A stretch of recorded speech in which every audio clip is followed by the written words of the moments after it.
But like, just do something, try something, anything. Yeah. It's fun. It's a lot of fun. Yeah, just find the thing that's a lot of fun or whatever, and like that's the right thing at the time. And it's like, well, what if you change it up? And it's like, well, then do that.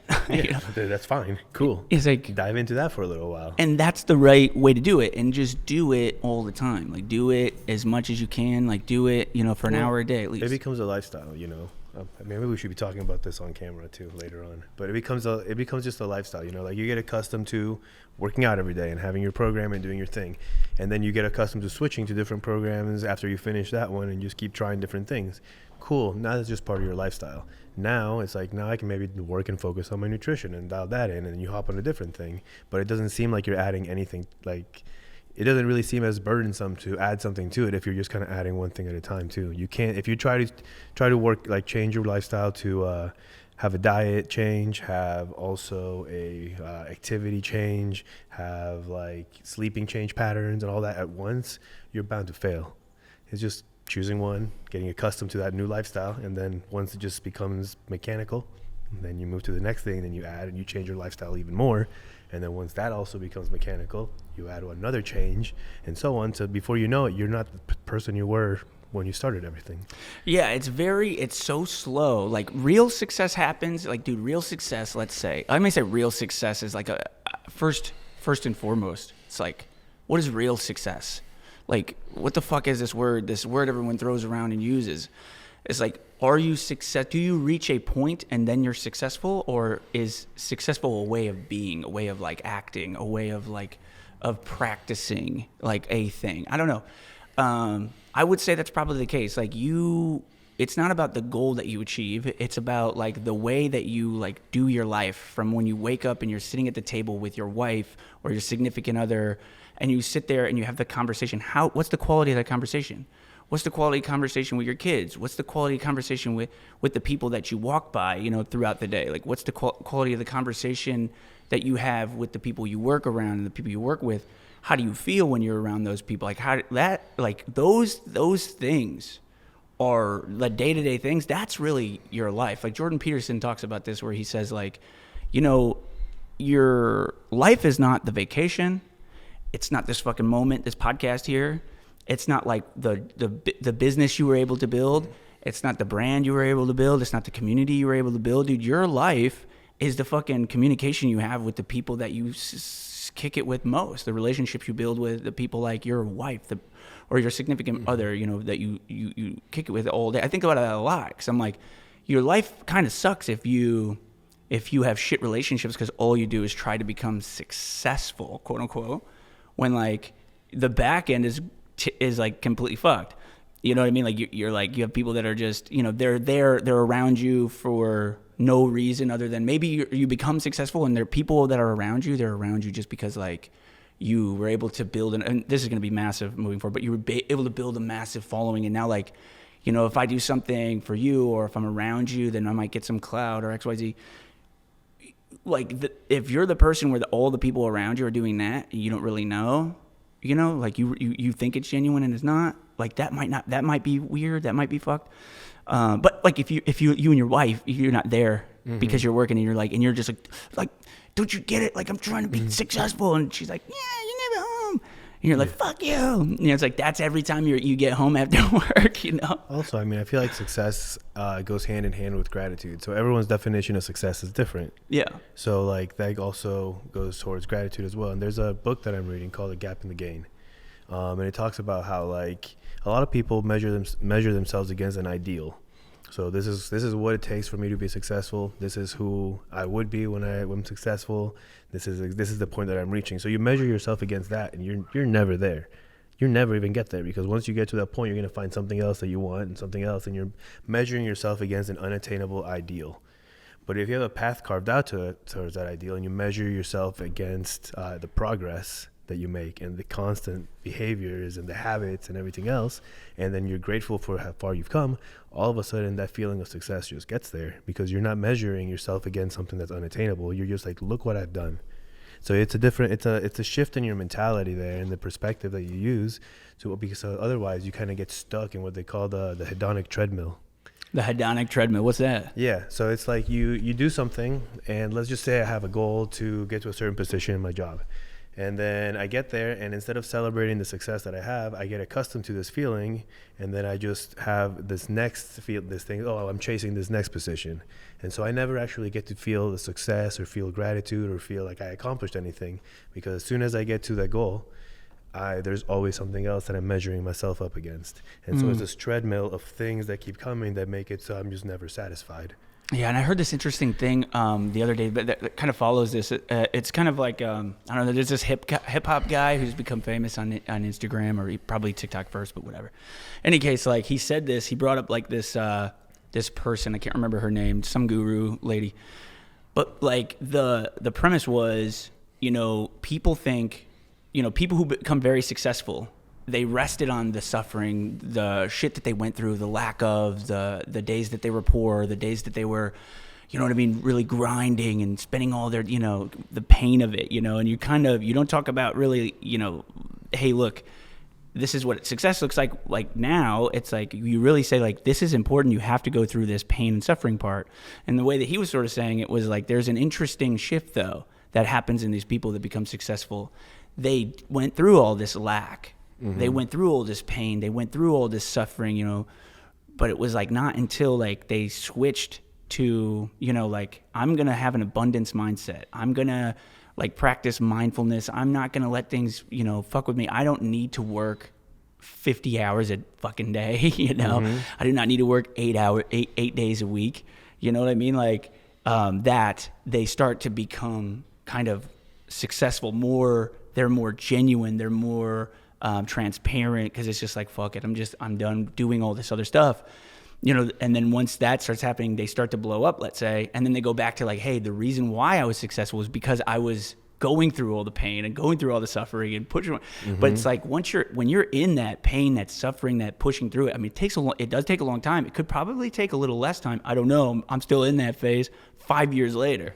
And what's interesting is if you have, and so I thought that was interesting. So it's like, maybe it is about not relating to the grind to reach success.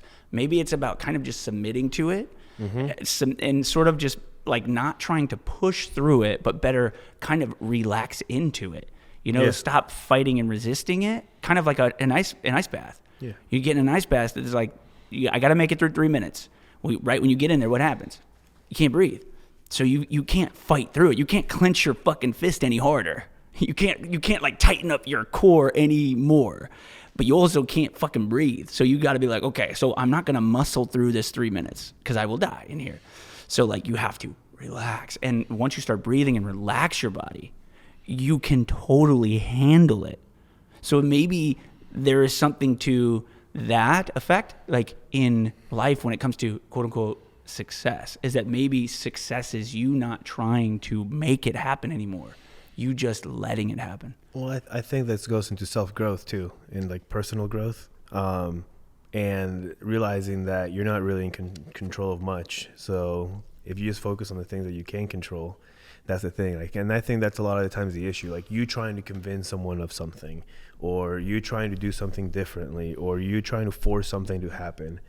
If you just roll with the tide and like, or just go, don't fight against the current. It's like. And then you kind of realize these are not the things that are in my control. This is what I can do, and I'm going to focus on this. You get a lot further as well. So, I mean, if you have trauma from the past, like dwelling on that trauma isn't going to get you anywhere. So what if you turn it around and you shift your perspective on it? All of a sudden, you can be thankful for it. You can see a different aspect. You can really live it and just reframe it. And then you just become more at peace with yourself, and then that just leads to more and more things. So it's that mindfulness is very important, but it's hard. It is fucking hard to just sit there and like face these things a lot of the time and to let go of that control of things. And so a lot of people just remain complacent, and that's why they don't find success, And also, if you don't take care of all the inner stuff, no matter how successful you are externally, it's still never going to be enough. Yeah, fuck yeah, man, 100%. We're good. Dude, Antar Schaefer, welcome to the podcast. Ladies and gentlemen, welcome to the podcast. We are here with fucking Antar Schaefer, the owner of Fit and Faded, the guy who's going to be collabing with me in about, what is it, a week? About a week and a half, yeah. A little bit less. For the fucking VIP Tough Mudder team, dude. Welcome to the podcast. You've already been on. Update us. How are things going, my man? What an awesome introduction. Thank you. Thank you. Look, You're so excited. The introduction really is just us talking about like the real shit I feel. And then I'm like, fuck, that's right. I got to like introduce like the fucking guy who I'm having a conversation with. Yeah. So, yeah, man, thank you. Thank you. Glad to be on here a second time. Lots of change since I was here last time. You know, there's still company with Fit and Faded. That's still happening. It kind of slowed down a little bit of what I was doing before, kind of trying to reframe things and restructure things a little bit better to make it more than just posts on Instagram, you know, make it more than just that. I need a way for people to connect, a way to bring people together, bring a community together, and also show more things relating to personal growth. And so that's kind of really been my focus now as well.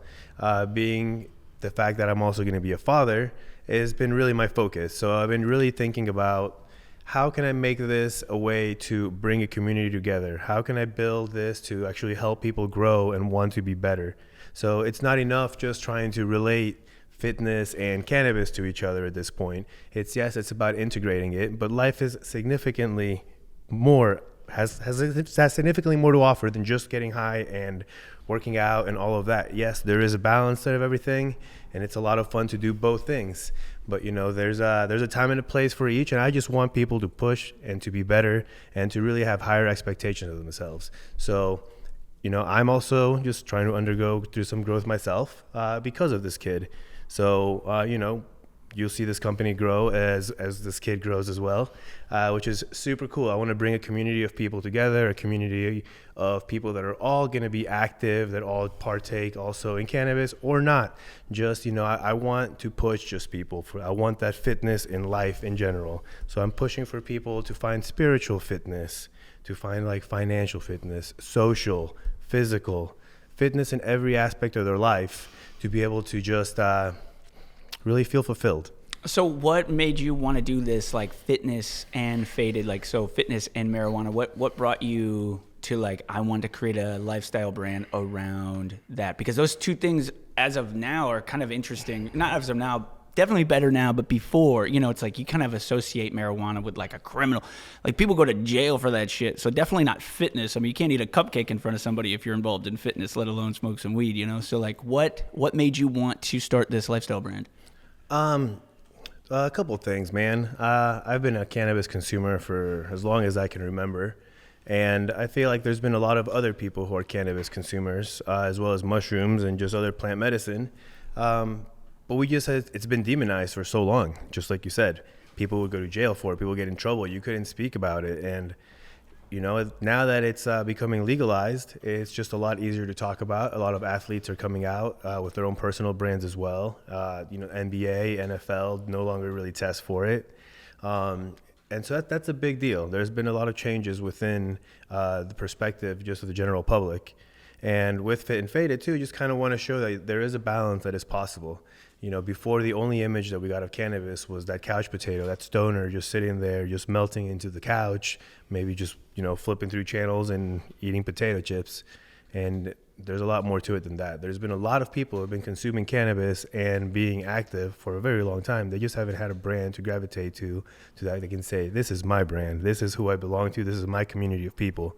So, I mean, it's just people have been, you know, smoking and hiking all the time, smoking and lifting weights, smoking and just going outdoors and doing stuff, smoking and doing long sessions of cardio, which I recommend you try out since you like cardio and you like running and stuff. It's a completely different animal when you bring these substances in. And the cool part about it, too, is that it does, I mean, you don't really have that hangover or anything else, and you don't really sacrifice performance if you actually want to use it as a way to integrate it to benefit your performance as well. So that's kind of it, man. It's to make a short story long. That's really it. No, dude, we got plenty of time to fucking make a short story long. I'm really good at making a short story long, so I like that. What do you get any flack? Any pushback from this? Not really, honestly. People just seem kind of excited about it. They everyone that just sees the name Fit and Faded kind of immediately knows what it's about. Just kind of rolls off the tongue, and it's pretty self-explanatory. But no, people get excited about it. I think also the fact that I work in the cannabis industry puts me in a very privileged position, because the people that are my direct target audience are the people that I'm seeing all the time at events, and that I'm just seeing it when I'm stopping at dispensaries, and just the different friends that I have through the cannabis industry. So honestly, I think because of my job too, it gives me access to the crowd that I want to reach. Because I do work with weed, it makes me very sad to see a lot of people who make it their lifestyle and identify, well, not their lifestyle, sorry, their identity, who make cannabis their identity, and then that's all they do. Like, I'm tired of the conversations of this is the best weed that I got and just showing off. Like, we've all got great weed, man. Like, we do. We all have great concentrates, we all have great vapes. Like, let's move on. What else do you do? And so I think really I'm trying to be almost like a breath of fresh air for cannabis and the reframing of it all, because just showing that you can be a healthy individual, but also know how to have a good time. Yeah, it's so funny. And like, whether like the listeners right now smoke weed or not, or ingest weed in any which way, shape, or form, like, you fucking do it. Fuck off. Of course you do it. Like, you don't do it, but like, you do it. Like, and if you were like at a thing, and it's not a big deal. You don't have to. But like, to your point, it's not about like whether or not cannabis is bad or good. It's really just about like, are you making this thing a problem for you? That's anything. Mm-hmm. I definitely agree with that. What's the thing with like good or bad? Is there people just running around like making it a thing to be like they got the best cannabis? Yeah, man, that's always been a thing. Like, and what is good and bad cannabis? Would be the definition of good or bad cannabis? I guess you can be like, hey, this smells fantastic. This tastes fantastic. This was more expensive. Like, this tastes great. This got me super stoned. I mean, it's all relative. It really is. It's just that person's opinion of what good weed is, and then it's just like, oh well, it's become. And this is great, by the way. I love this, that it's become almost like a trading card or Pokemon kind of thing, especially if you're one of the people that get really into concentrates and extracts. So this is much more like the community, like the cannabis community. Yeah, absolutely. But like, it just becomes so much about like trying to top each other with cooler things, and it's like, look what I found. Well, look what I found. Look what I have, and I paid this for it. Oh, I paid this for it. Like, it's cool to a certain extent, but it's I don't know. You can nerd out on anything, I guess. And so it's a fun thing to nerd out on, but at the same time, like, I feel like there has to be a little bit more depth. Yeah. How can this thing actually help you? Yeah, that's definitely true. And like, so what's your fitness background? So like, what got you into fitness? What is your fitness background? What do you do? All right. So my fitness background really started when I was a little kid. My mom has been always very, very active. So when I was a little kid, I was put into swimming lessons. By the time I was 6 months old, by the time I was like 2-3 years old, I was competing in swimming with just, obviously my age group and some family and stuff. But ever since then, it's just been constant sport after sport after sport through high school, college, middle school, all of that stuff. But I fell in love with powerlifting more than anything. So powerlifting has become my main focus for the past, I would say, like 9 years.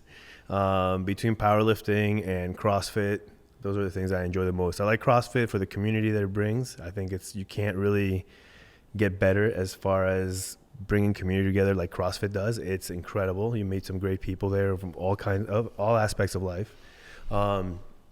And I also get to do all kinds of fun stuff. Through CrossFit, I've learned to walk on my hands. I've learned to do muscle ups. I've learned to do Olympic weightlifting. So to me, that's fascinating. Like, switching it up and being able to just do anything is great. Like, but at the end of the day, I want to be strong. I want to lift a lot. I just recently PR'd my deadlift at 600 pounds. Oh, look, that's what up. Yeah. How many reps? Just one. That's insane. Just one. You don't need more at 600. Yeah, that's a lot of fucking weight, dude. That never makes any sense to me. I always see like people lifting that type of weight, and I'm like, God damn. I haven't put more than like 225 pounds on the bar for like the last, I don't know, maybe 2 years. I go work up to 225, and that's like it. Like on any lift, like that's it. Yeah, I mean, it's just fun. I don't know why. I think it's just a way for me to just zone out and focus just on what I'm doing, And, I also get a lot of satisfaction of just picking things up and putting them down. I feel like it's the most caveman thing ever. Like, and it's just like, oh, me big, strong, me lift big weight.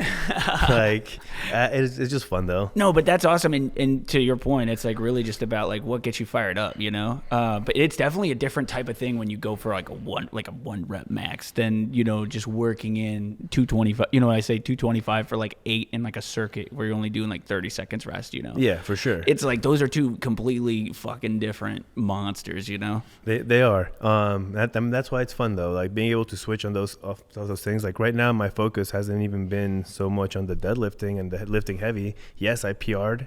I don't really know how or why because I'm not even focused on it. Interesting. I've been focusing on just movement and feeling good these last like couple months. I feel like I've just had really bad mobility on some parts of my body. I had some crazy imbalances. So I've just been focusing on like maces, Indian clubs, kettlebells, and then just like range of motion, just making sure to just work my body in the right ways.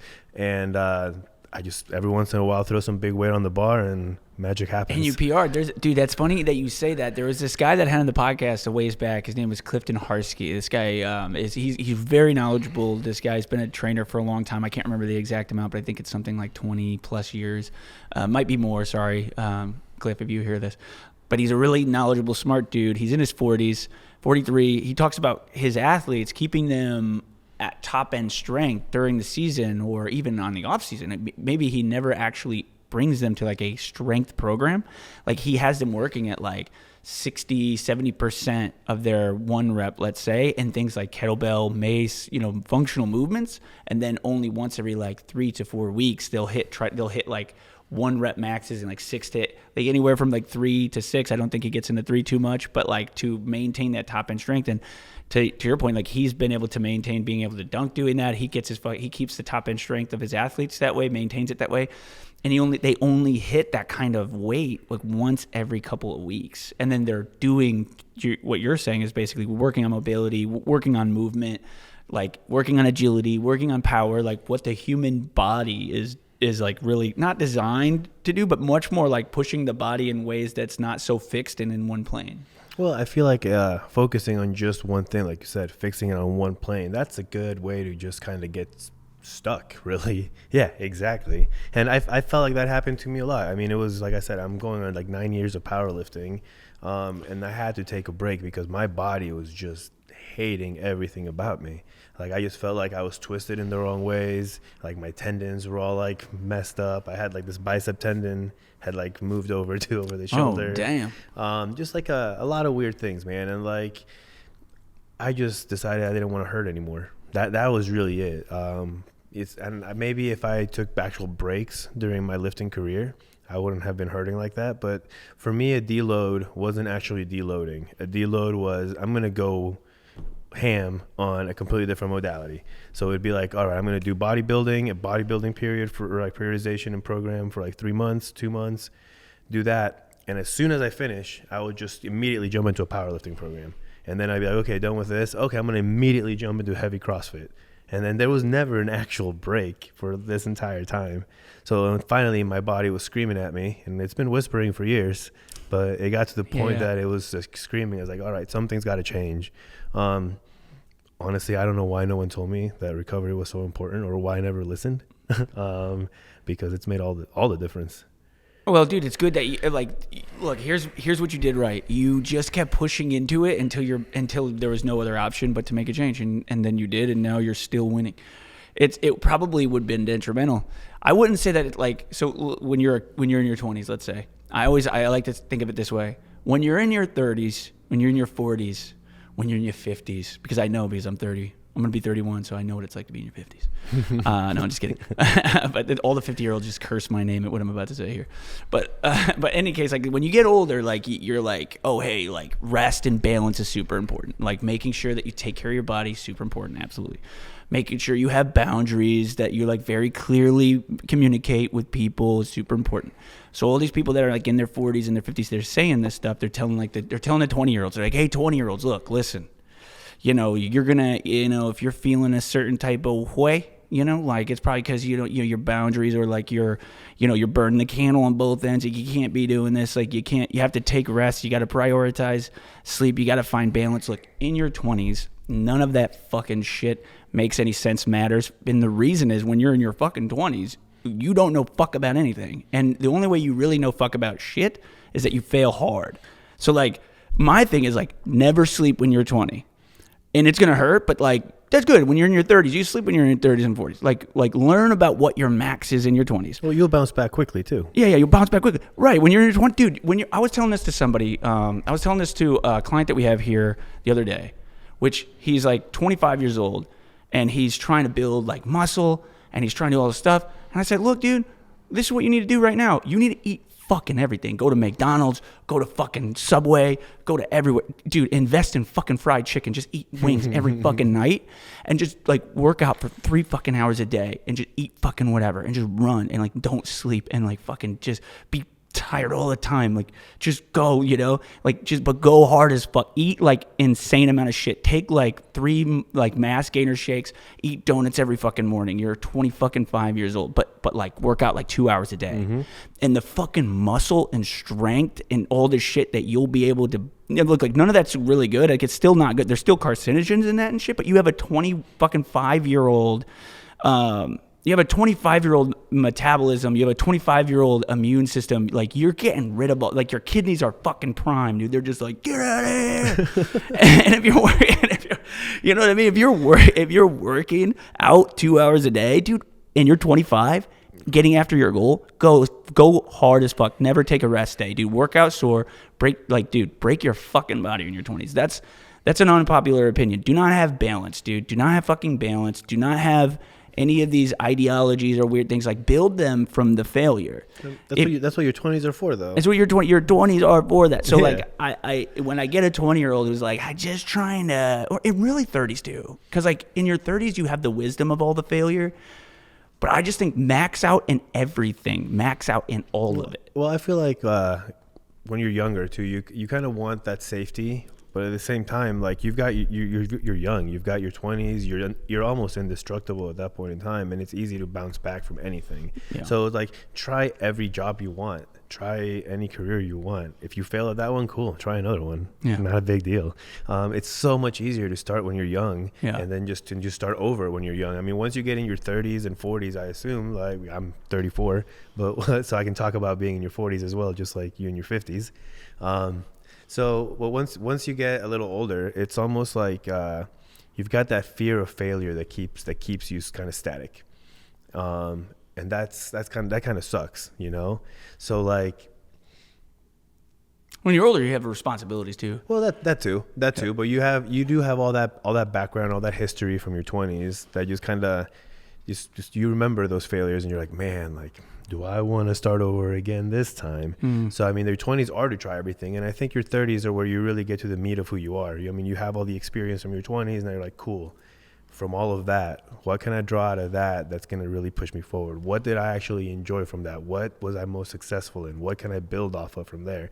But if you don't have the experience, and if you don't try, and if you don't push hard as fuck on everything when you're 20, I mean, your options are much more limited. Right. It's a season. It's the season of becoming aware of what the fuck it is that you can start to manipulate with. You know what I mean? Like, for example, like if you go your whole 20s with balance and boundaries that you are not willing to, one, how did you even create those boundaries? Like, what in your life created boundaries? Like, I don't wake up until 1 p.m. every day. So like, you go to an employer and they're just like, you go to their employer and you're like, all right, it's going to be 5 a.m. and they'll go, no, wait, in the interview, I don't wake up before 1 p.m. every day, and I'm done by this. I need my sleep. And it's like, dude, you're not getting the job, bub.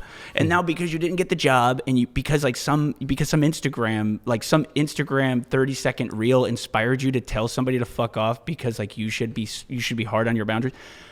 You don't know how to create boundaries. You don't know what the fuck a boundary is when you're in your 20s. So like, because the only way you know how to make a boundary is that it's been violated so many times, and you learn a lot from the violation. It's like the failure, but a failure that comes with a scar. They all do, and they follow you. Well, then it's not about failing or not failing. Sorry, it's about trying to build the tools that you need to like not let's say, not get bit by the snake, but better survive the snake bite every time it happens. And then you become stronger and you're in your 30s, you know, like then all of that shit that you did, like you woke up early as fuck in the morning, you stayed at work late, you did all the extra work your fucking boss like relentlessly threw at you and you got paid no more money for it.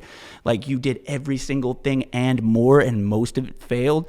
And you kind of when you hit 30, you look like a failure, because like everything was a fail because you tried so much shit, because you can't get shit done when you're doing everything. And it's like, well, you need to focus in. Not in your 20s, you don't. You don't need to focus in your 20s. You need to go hard as fuck and do everything and say yes to everything and show up to everything and be tired and try to figure out how to navigate tired. And like, you don't know how because you're a fucking idiot. You're 20. I'm an idiot too. I'm still an idiot. So like, we'll idiot together.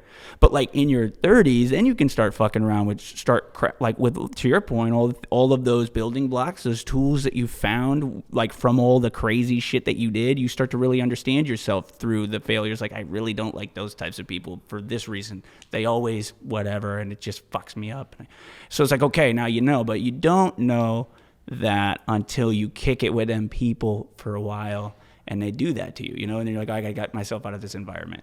And then it's getting yourself out of the environment that's difficult because you're really good friends with this one and like you really don't want to fucking leave, but you have to.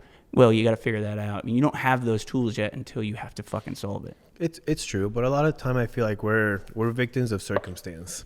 And it happens very often. That's how our boundaries are created. That's how our opinions are created. And it takes, you know, maybe getting past your 20s and getting to a certain point in life to understand really who you are and get to the meat of you as a person. Because a lot of the time you realize that, like, especially in your late teens, early 20s, you are the you that your family has made. 100%. Yeah. Your values, your ideas, your habits, everything is the you that your family has created. And so it is going to be from that moment of separation of your parents and you finally move out of your house, you're in college, you're doing your own stuff. All of a sudden, that's when you really get to see a different perspective than what you were taught the entire time, because you're just exposed to so much. And you're like, hold on, my parents' way of thinking is this, and this is now my way of thinking. I see differently than them. And so you start building almost like your own personality that way. And you start building it through trial and error, through exposure, through all of those things. And I mean, it is a lot of the most successful people in the world talk about their success comes from failing so much. Why do they fail so much? Because they fucking tried everything. Yeah, that's kind of funny. Like, there's some adults still that believe some of these things that like their parents taught them. Like, it's like learning that Santa Claus is fucking fake for the first time over and over. For example, like, I used to like swallow gum, and my mom used to tell me like, you know, that gum is gonna stay in your stomach for 7 years. 7 years, yeah. And that's bullshit. That's not true. Poop it out the next day. That's totally fucking bullshit. That's not true at all, man. But this is just something I believed all the way until adulthood. I was just like, oh, don't eat that. That'll be in your stomach for fucking 7 years. And they're just like, dude, you realize that's not true at all. And I'm like, no, you're fuck you. No. And you'll defend it to the grave a lot of the time too. And it's crazy. And then like you think about it and you're just like, no, where did I get that info? It's like, yo, your mom just fucking told you that so that you wouldn't swallow the gum. And then it's like you can't turn like the dome light in the car so that the kids didn't fuck with it. It's like, you know, we're going to get arrested if you leave the dome light in the car, you know, so you don't do that now. Shit like that, like God's fucking bowling when it starts to thunderstorm and shit, you know? They turn the lights on and off when it's like, I'm like, God, what are you doing up there? We're trying to get some sleep here, dude. Yeah. And then I got done and I was just like, oh shit, there's just space up there and that's thunder. That's not a fucking bully. But you believe that shit into your adulthood until like somebody challenges that belief, and it's kind of hard. Like cognitive dissonance still kicks in, and it's like totally irrational thought. Of course, I mean, because you're raised on a certain way of being and thinking and stuff. So all of a sudden, like having to just tell yourself, no, I was wrong. I've been wrong. And like you have to admit that to yourself, to other people, and then you kind of have to put that behind you. And then not only that, now you have to practice acceptance for what you were taught wrong, and maybe someone else, maybe that's my parents' way of being, and I have to accept them.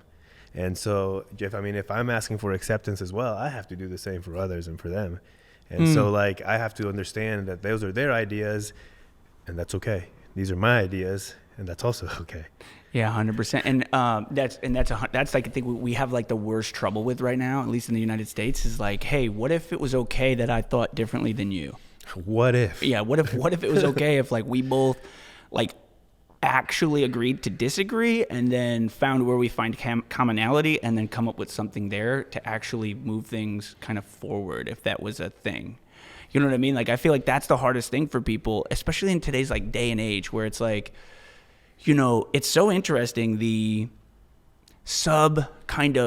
there's subgroups and subcultures that are like in like so many different echo chambers.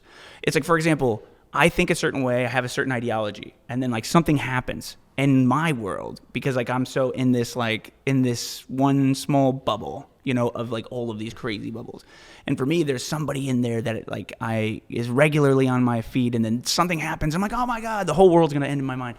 Because I'm like, oh my God, like this person just did this. And it's just like, you go and you see somebody actually in person. You're like, did you fucking hear about this fucking thing? Oh my God, what are we going to do? And then that person is just like, I don't know what the fuck you're talking about, dude. Yeah, I mean, my friend told me, I had a similar conversation with one of my friends, and he told it to me a really cool way. He was like, bro, zoom in.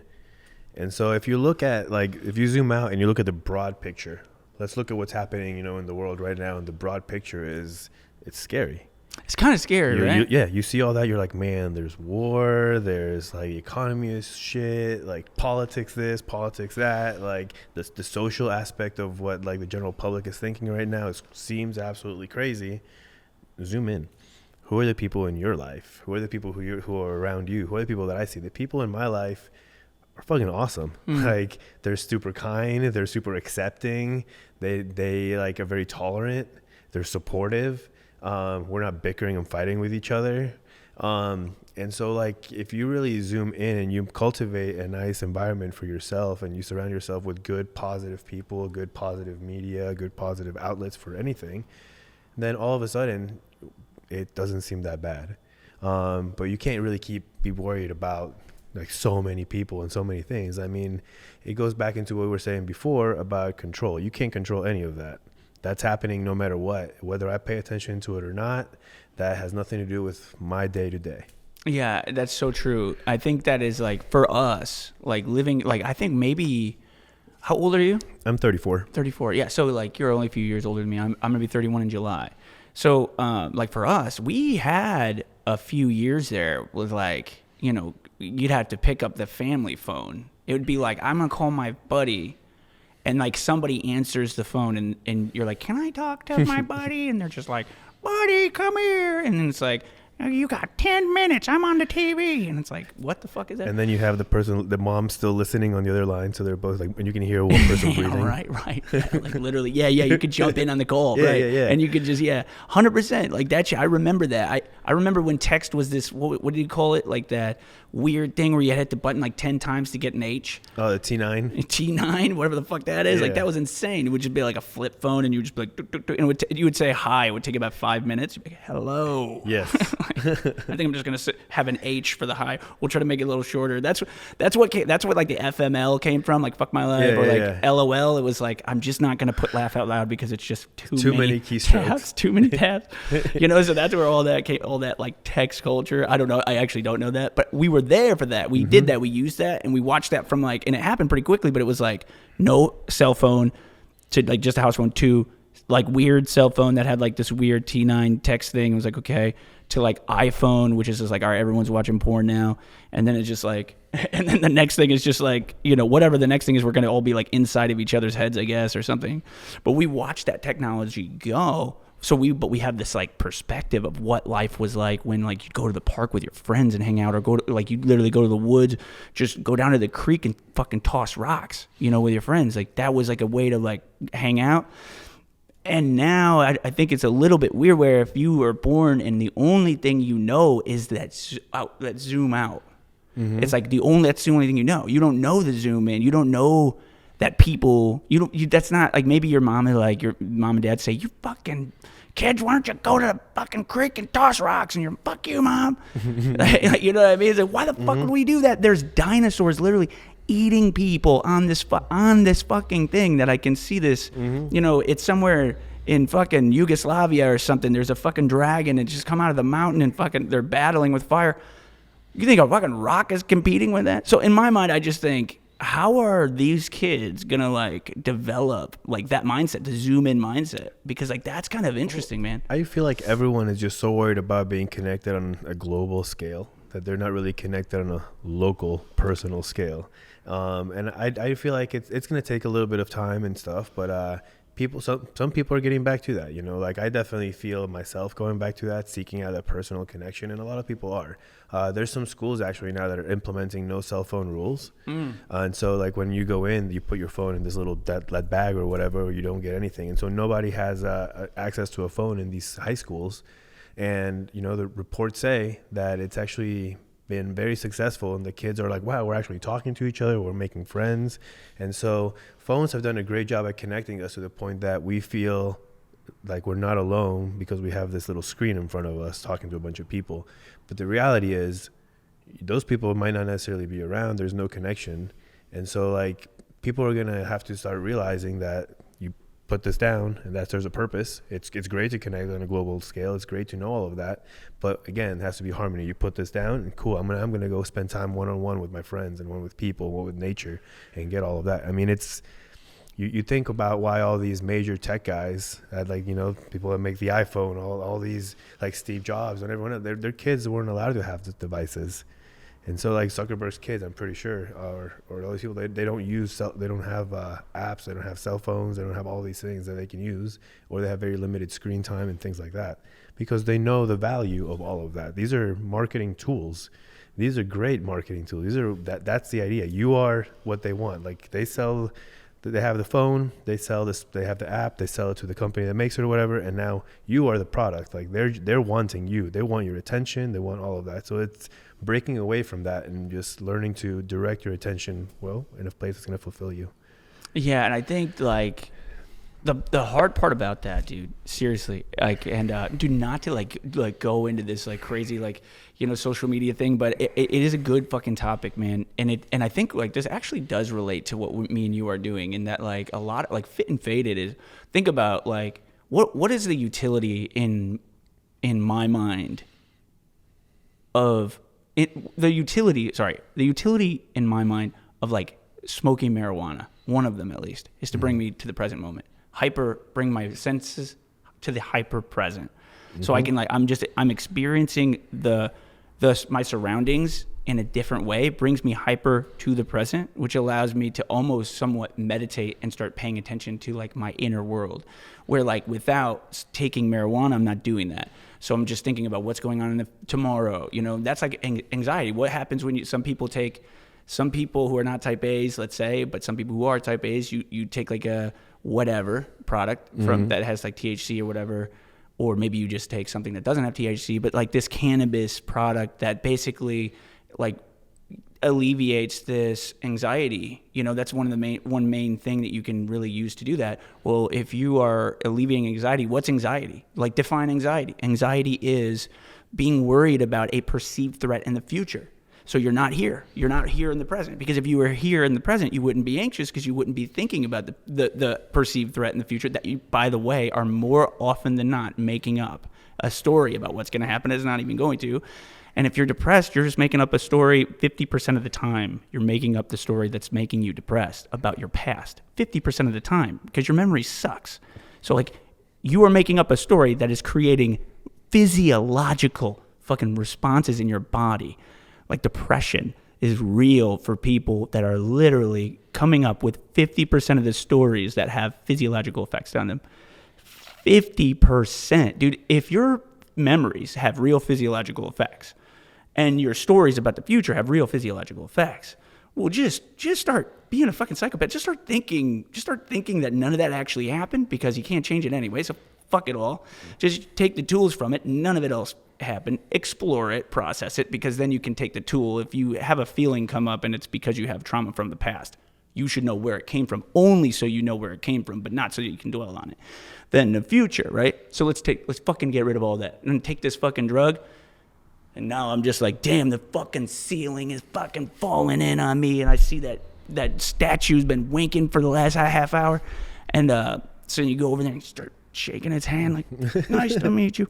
And it's like, but you're there in your environment, you're looking around, you're not thinking about this stuff. It takes away all this like this shit, right? So it's the same thing then fitness. What is fitness? You got to be pretty present if you have fucking 600 pounds that's above your face or whatever, or if you deadlifted it, but you get the same thing. It's like, dude, you can't not be there when you're picking up weight that hurts. You can't not be there to, like, you know, if you're doing high knees or if you're doing XYZ in the fitness world. So it's all really like meditative, like body work, paying attention to your body, automating that by like inducing some kind of stimulus, whether it's like marijuana or whether it's the workout. So like if you like take drugs to bring yourself to the moment and then you fucking do deadlift, it's kind of like you're like right fucking here. Well, I mean, there's also different effects. Different strains have different effects, and different products also have different effects. So there's definitely some cannabis products that are gonna give you an uplifting sensation and add focus. There's some that are gonna relax you and bring you down and help you go to sleep, or, you know, help even with inflammation, your anxiety. There's some weed that will give you anxiety, and that's gonna make you. Dude, just I've had freak like out. bad anxiety. I've taken an edible that just made me lose my mind. Like, yeah, see, that's never fun for anybody, you know. Yeah. Like it used to be fun being just getting your friends as stoned as possible and just making them freak out. That's, of course, that was fun at one point in time. Absolutely. But like the idea is to integrate it, you know, and not to make someone's life miserable. It's just like, how does this substance work for you? And so, like, if I'm doing like heavy lifts, I definitely don't like to get super stoned. I do like to be a little bit more present even, because I do feel like just as I do use cannabis recreationally, enjoy it. It's a lot of fun. Like it can either make me very present or it can make me also just absent. It really depends on the intention that you put to it and what you're smoking in the product or what you're consuming. But yeah, I mean, you can either use it to escape or to like look within, you know? yeah, I suppose it's the same with fitness. You know, you can. I suppose it's the same with fitness because fitness can become toxic for you if it's your means of running away. Oh, absolutely. But I mean, if it's, you know, anything that can be an escape, is bad, and that can be anything. You know, you can, you know, food is great. Too much food is terrible. Like you'll get super fat. Like, you know, resting is great, but if you sleep all day, then everything else suffers. Man, that sucks. Like fitness, same thing. It's really good for you, but if you're just being stupid and hurting yourself all the time and just going and also just ignoring everything else, so excess in any form is never good. Yeah, it's like the old cliche, man, and everything in moderation. Yeah. It's like the one guy who does like literally the one guy he's like a scientist. He was on the Rogan podcast. He also has like a documentary on about, I believe, about psilocybin. It might just be about psychedelics in general, but there's that scientist guy. If I showed you, I can't remember his name, but if I showed you, you'd probably know what this guy is. Basically, he takes like heroin. He microdoses heroin. Oh, I know who you're talking about. You know what I mean? He's Carl something. Carl Jung, yeah, maybe. I don't know. Right. But yeah, right. he's some professor at Harvard or something. Yeah. Bro, like, I don't know. He talks about how he microdoses heroin and he microdoses all these other things, and it doesn't cause any problems, and he can quit whenever because he's not addicted. You think it's bullshit? Bro, that sounds like textbook junkie talk. Oh, I'm not addicted. Oh, okay, yeah, cool. I have full control of this. Yeah, that sounds like a drug addict talking to Sounds me. like a drug addict. It really does. Like, you know, if it works for him, he wants to claim whatever he wants. I don't know, man. Like, I know I personally couldn't microdose heroin. Like, I definitely had a whole run-in with opiates and with drugs in the past that we've talked about on the previous podcast. But like, I really can't see much of a benefit of microdosing heroin and stuff. There's some things that I think are you have to make a choice morally and ethically on what you're going to do and what you want. And for me, that's a weird line. I don't really have an opinion about that because for me it's not an option. And so if it works for him, if he says there's a benefit, cool. But I mean, to me, all the research and, you know, all the different like addicts and the deaths and just the data says otherwise. But if he says it works for him, it works for him. Whatever. Well, the problem is like very little people take setting intention. Like you hear somebody say you got to set intention, you got to have core values, you got to do a vision board, and they're just like they roll their eyes and they just say fucking nerd. And it's like, okay, all right. Well, that's most people. You know, most people don't do their goals. Most people don't do their schedule. Most people just kind of live the life given to them. Like I got hired by the job. The job tells me to show up. I show up to the job. You know, like they don't like set intention. Like they get there and they get a checklist and they do the checklist, and that's fine. But what I'm saying though is that there's nothing there teaching you to like that's that.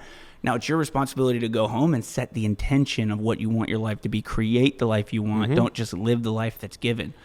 And like that's very uncommon. Like ask somebody what their top 6 core values are, or their top 3 core values, and they just have no fucking clue, or they just sort of like they just kind of like word vomit out a handful of things that come to mind so that they don't look like they don't have it set, but it's not like set and written down. But then the 1% of the 1% of the quote unquote successful people, or the people that live with quote unquote success and fulfillment in their life, they feel like they live the life that they wanted.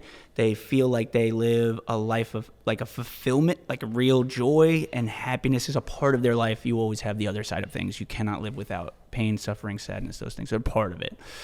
But like they have their goals on them, on their person, the 1% of the 1% right there. Like they have, I'm not talking about the richest 1% of the 1%. I'm talking about the 1% of the 1% that live within like this happy joy / suffering pain. Like, and they think, man, I did what I wanted to do. Have their goals on their person. I say, what are your goals? You could literally show me right now. You could show me a fucking picture representation. I could show you mine. Mine are on my vision board with all my goals. I do this every year, but then every 3 months I go to my visit board. Every 3 months I go to my vision board. I go to my core values. I go to my mission statement, personal and business, and I make sure that where are we at? You know, but like the relic of intention is important. I've been talking a lot about this, but in any case, having it on your person is so important, because if it's on your person, you have to see it. You're constantly reminded of like this thing that you want, this intention that you've set on a daily basis. Not that you always follow it exactly right, but when you start to veer off, that thing's right there to be like, hey, bitch, remember what you said you wanted to do? Where like if you didn't have that, you just continue to kind of fall down that hole. But people don't do that. So it's like, for somebody to say, hey, like heroin's not bad if you just do a little. Like no one's going to just do a little, because they're not sitting down doing a little or a lot of any specific thing. They're not being cognizant on what they want. So it'd be hard for me to say, hey, the heroin's not so bad if you do a little bit. Just give it a shot. Like would probably be bad for most people. I would say just most people, that's not going to work out. They're going to develop some kind of issue. And I think that the issue is this, and let me know what you think on this, is that like, it's a matter of people trying to control their emotions, numb their emotions, that creates these addictions.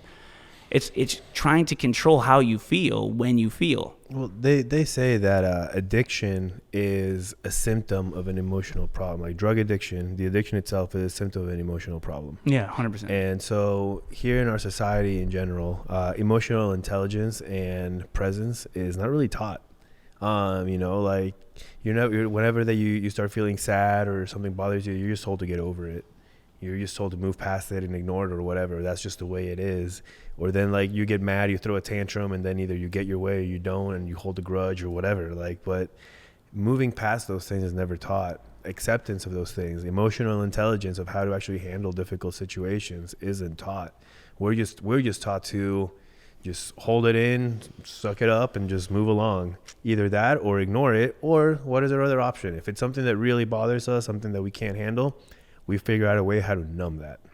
Those are really what happens. And so that's a thing that I think will lead people very far, is actually diving into who they are as a person, figuring out what makes them tick, and just learning to be present in the moment and being okay with themselves.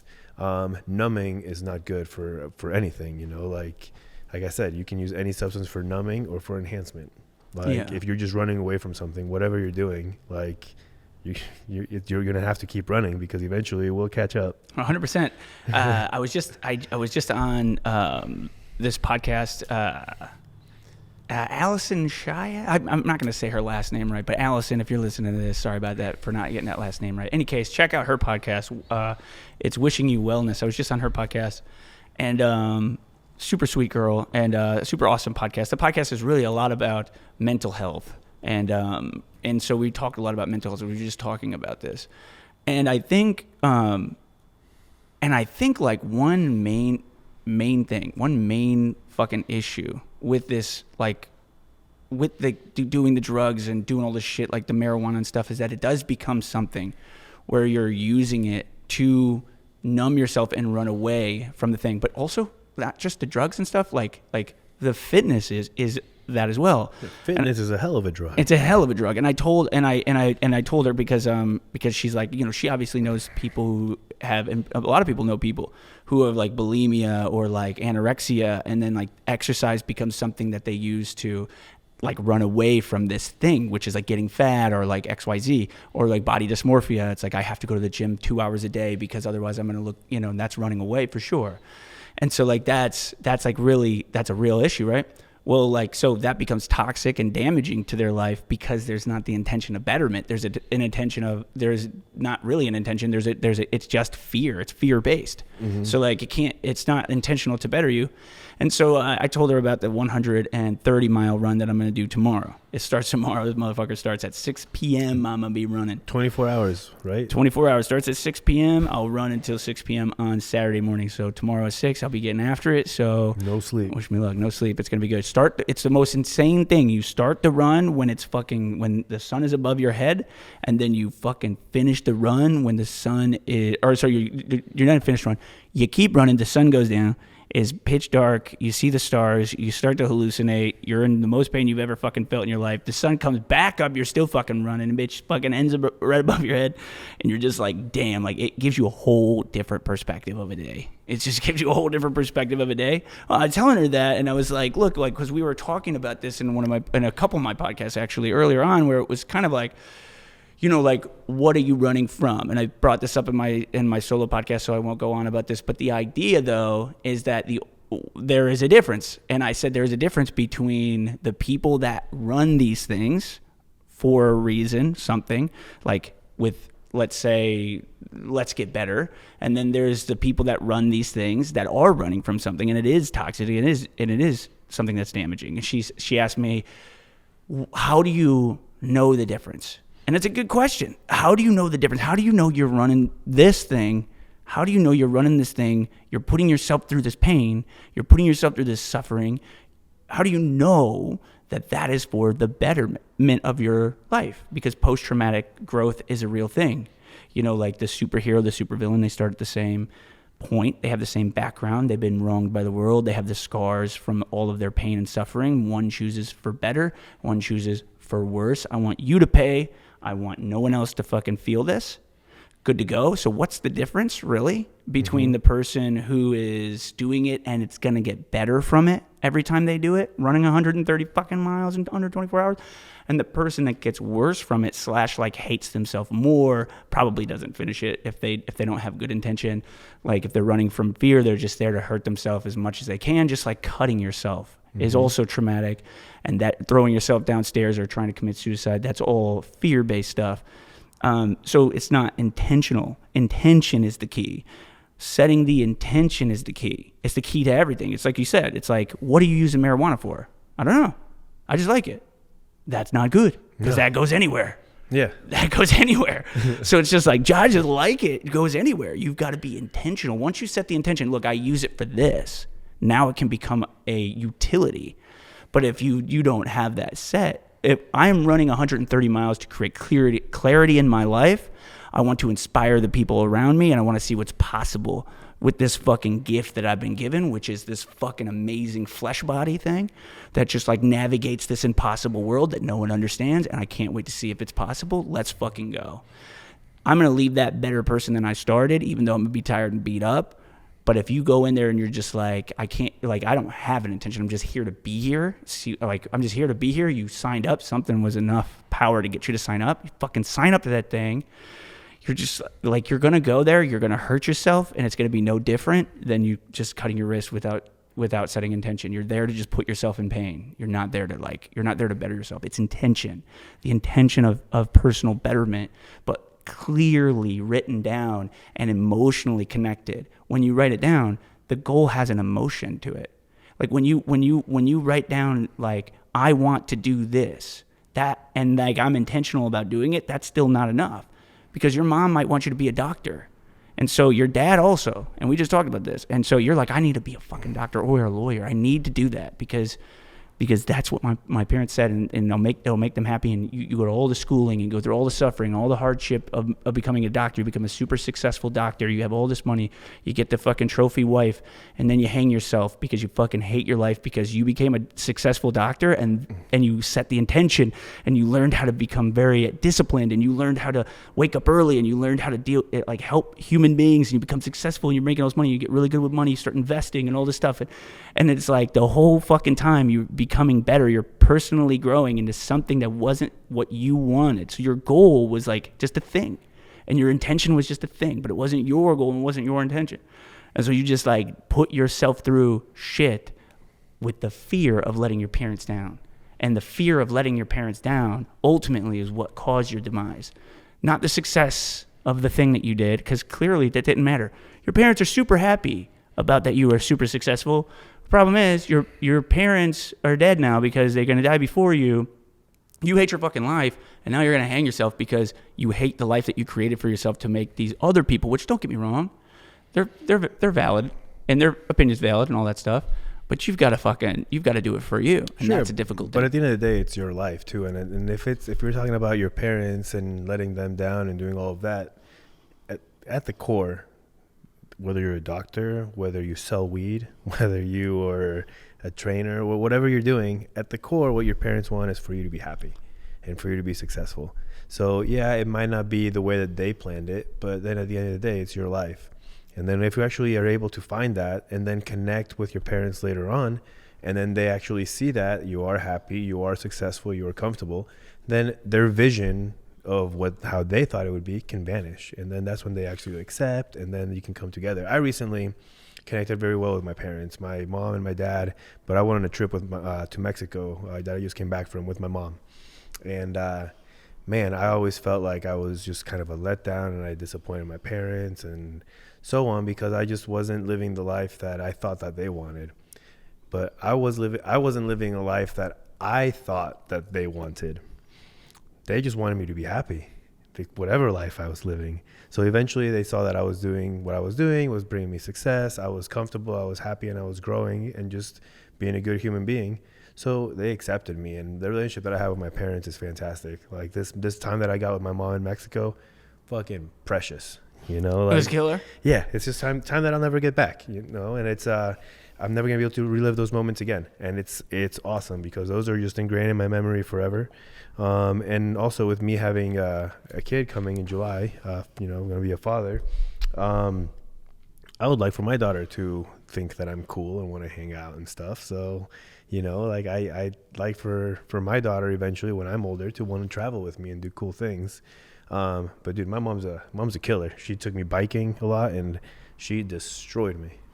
Yeah, I was gonna say, what was your relationship with your parents before that? Was that like a trip that you took to like kind of, what was the case? So no, before when I was growing up, I was always getting in trouble for smoking weed and just being a menace when I was in high school and college and stuff. Then obviously I had my drug addiction years where my relationship with my parents was completely severed. It was a terrible relationship because I was just doing shitty things all the time and just being a shitty person. And so then I got back into working in cannabis after doing, you know, my rehab and stuff and getting out of drug addiction. I started working in cannabis. So that was a very hard pill for my parents to swallow. Because they were like, man, you just came from rehab, you came from doing all these drugs, you came from doing this stuff, you've been good and clean for 3 years, like, do you really want to work with weed again? And I was like, yeah, I sure do. I've been smoking weed all my life, like, it's something that I want. And I think that's when everything changed right there, because it just went to a mindset thing, that because of the rehab, because of the therapy and the growth and all of that, it no longer was using substances to run away from myself and to run away from things. So eventually that changed my perspective on it and how I use it and how I consume it and what I do. And I have found success in it. So then eventually my parents had just came to terms with the fact that I sell weed professionally now for a living. And, you know, it's my dad still doesn't like it when I smoke around him. He doesn't like when I smoke, like, at the house and stuff. He gets in my car and he's like, smells like weed in here. I'm like, sure does, Dad. And then I walk in his house and I'm like, Smells like cigarettes in here. Yeah, dude, straight up. Yeah. Yeah, man, you can't be talking shit on somebody doing marijuana if you're doing cigarettes. Yeah, man. for sure. You know. But now, like my parents really have, I've come to understand and accept me and accept what I do, and that I'm okay. And so this trip with my mom, I hadn't seen her in about 3 years. Since I moved back to the United States. So when I moved to the United States from Mexico, obviously she was worried. Her baby boy was leaving and going back into like the danger of society and all of that. So yeah, I came back up here, did all that. 3 years later, I haven't seen my mom. My kid's coming in July. Now's the time. So I went to just spend some time with her. We went down to Cozumel, did some scuba diving, went to Tulum, Playa del Carmen, and then just spent some time in Mexico City as well, which I've got a crazy story about diving, actually. What happened? So yeah, I saw you were diving. I saw like there was all sorts of fucking animals down there. Yeah. So are you are you certified scuba diver? Absolutely not. Dude, what the fuck are you doing down there? Oh man, I've done it like at least a dozen times, if not more. Dude. So I've been told that I just need to go ahead and get certified. And especially after this last experience, they're like, hey man, you've already done like one of the big drills to get certified, but you did it like in real time with no preparation for it. So that's what's up. We went on several dives when I was down there. I went on a total of 4 dives. But on my third one, I had on all my equipment, all my stuff. I was breathing just fine. I was underwater. And then all of a sudden my mouthpiece started free flowing air. I had about 1,400 pounds of pressure still in my tank. So that's about 20 minutes of breathing time down, like underwater, 25 minutes if I'm being like super conservative with my breathing. And anyway, I watched it go from 1,400 pounds of pressure to 0 pounds of pressure in less than 40 seconds. Oh, damn. Because it was just flowing just freely from my air mask. And then I tried to put on the emergency one, but it's drawing out of the same tank. Oh, damn. So like my tank was just completely empty. It was like sucking air. So I was trying to drink a milkshake through a coffee stirrer. It was bad. Like I got like one big breath in, like just barely. And man, you don't really have a choice down there. You either like keep your shit together, or you panic. Those are the two things that are gonna happen. Like you panic, you're probably gonna die. I was about 70 feet underwater. Yeah. Because you can't just come up. Like you'll get the bends. Yeah, right. Like it's bad. So then you've had this guy on here, Josh with STL Breath and Exposure. So I've done his sessions a couple times. And in one of the last sessions that I did with him, I held my breath for 3 minutes. Yeah. After I got done doing the hyperoxygenation of my body. I love that breath work, dude. That's so insane, actually. Like I just did one of those ice and fire. Yeah. It's like breath work for 30 and then ice and fire afterwards. By the way, I'm not gonna say this, but in any case, like, yeah, that was insane. That was fucking insane. Awesome. Highly recommend. So when I was underwater, I thought about this. I'm sitting there. It's like, well, I've held my breath for 3 minutes before. Like my guide is right over there. Like I can do this. Like it's okay. So like I just kind of kept my shit together. I pointed at my guide, and like we have all these hand signals to communicate underwater. So I pointed at my mouthpiece, and I was like, something's wrong. Mouthpiece, no air. Like, and so then the current's pushing against us, but we swam towards each other. Then I got the emergency hose from my guide, and then we put it on, and eventually made our way back up, and we went to the boat, and everything was okay. But I held my breath for about 1 minute underwater, or under about 70 feet underwater. And then I was just also kicking against the current in order to get to my guide. By the time I got to my guide, and I was trying to I literally just like grabbed her emergency mask, and I was like, I need this now. Now. But just when I came up there, I felt great. I was ready to put on another tank and go back underwater. Like it was, but what that did for my own like self-confidence is incredible. Because all of a sudden I was able to just realize is like, hey, I can follow instructions. I am prepared. I am capable. I am smart. I can figure shit out. Like that's just incredible. Like the fact that I was able to keep my cool in that situation. Also the fact that, maybe it's serendipity or it's just meant to be, but the fact that I have those breathwork sessions under my belt made it so I was fully prepared to take on that situation. Yeah, it's the awareness that you get about how you can deal with stressful situations. We talked about this a little bit earlier, but like to the degree you want to be successful, you will have to learn how to deal with stress. Oh yeah. You know, like you have to create tools, and it might seem impossible, right? If you got 0 tools and you think doing breath work is like hippie shit, like you're in trouble. you're the one that's the problem, you know, because like you are like so strung up, and like you have no tools to help you. So like when you're strung up, you just let that continue to be that, which in my mind right now, just thinking about that, shit, like that is fucking wow. So your whole day, you're just doing it. Mm-hmm. You're just going out, fucking doing it. You're not like deep breathing any part of the day. You're not like meditating. Some of these folks, 3 of 4 folks you talk to, aren't working out. They're not even. It's not even that they're not working out. They're not doing 30 minutes of activity. So they're not breath working. / they're not doing.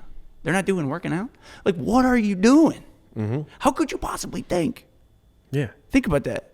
Like through any situation, you would just like in that situation, you die. You die in that situation because like immediately you're just like. Yeah, I mean, if you panic, you're underwater for that long, you swallow a bunch of seawater.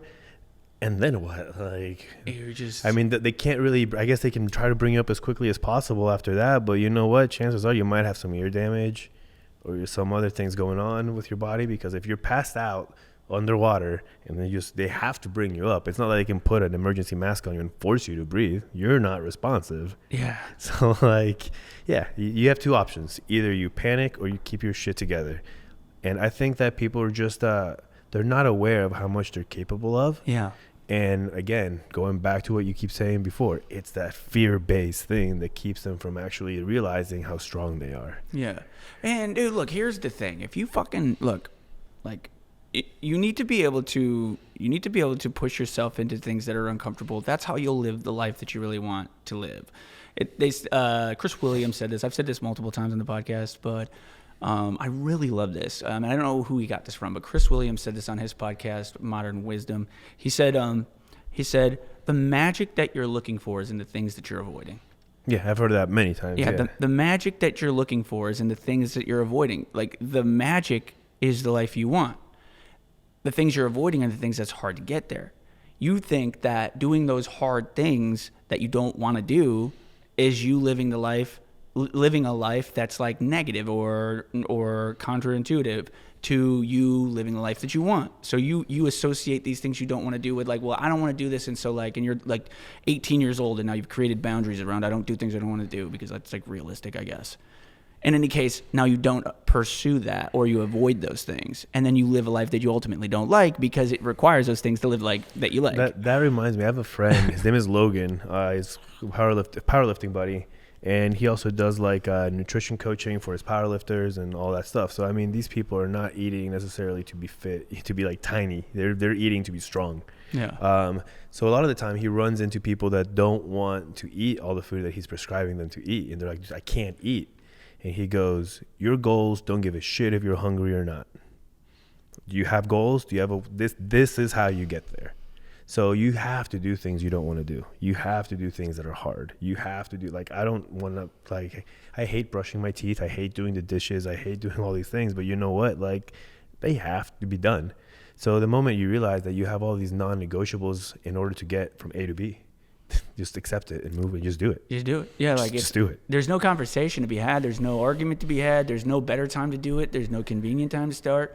There's no convenience. It's just do. It's do now. It's go now. Yeah. But get clear on why you're doing it. Like, because this goes back to the fear-based thing. Like, look, you can work really, really hard and do a lot of really hard shit and numb yourself to the pain of the difficulty and live in that for the rest of your life and never reach this successful thing. Hard things in hard things, doing hard things in doing hard things sake is also not good.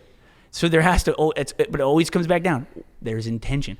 Like, the intention is set. I'm doing these hard things for X, Y, or Z. And also there has to be that harmony that comes with it. Not necessarily balance. You don't have to have equal amounts of rest time per grind time. No, but there has to be harmony. So if you're going to be pushing yourself and just grinding hard and working like nonstop for, let's just say, 3-4 days of just nonstop, you're gonna have to take 1 or 2 days afterwards to kind of chill and kind of regroup and recenter. It's like you're about to run 130 miles. You're not gonna run 130 miles 2 days in a row. No, Like, no. exactly. It takes some time. It's gonna take a while. Yeah. I always say I'm like chemically different, like for 2 months afterwards. I mean, I'm like, you have the but tough. then we have the tough we have mudder the right Tough after, Mudder. like 1 week after. I know that's gonna. So like literally, I'm going to run for 24 hours and break my body, and then on fucking Friday or Saturday morning, we're gonna do the Tough Mudder. So I'm Yeah. gonna be like, let's go, dude. But it's good because I do the Tough Mudder, and the Tough Mudder is just fun, you know. Yeah. Like the Tough Mudder. The reason why I do the Tough Mudder. And this is good because we haven't talked about the Tough Mudder at all. Naturally, just like Naturally comes organically. in. But like the reason why I like doing the Tough Mudder is because it's so teamwork based. It's not really about pushing your body to the max, but you will challenge yourself as you go through the Tough Mudder. You know, like it is going to beat you up. But it's not about like, oh, I'm gonna finish as fast as I can. I'm Right, gonna get first place on this. Like, no, fuck that. Yeah, it's not about that. That's the thing I really like about the Tough Mudder. So it's like I'm gonna go for first place this weekend.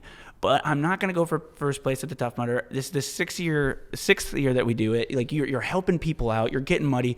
You're doing fun shit. It's just fun, man. You're picking stuff up. You're crawling through mud. You're swimming through ice at one point. It's going to be good fun. And you're carrying logs. Sometimes you're carrying another Other people. person. Yeah, you're carrying other people, your teammate.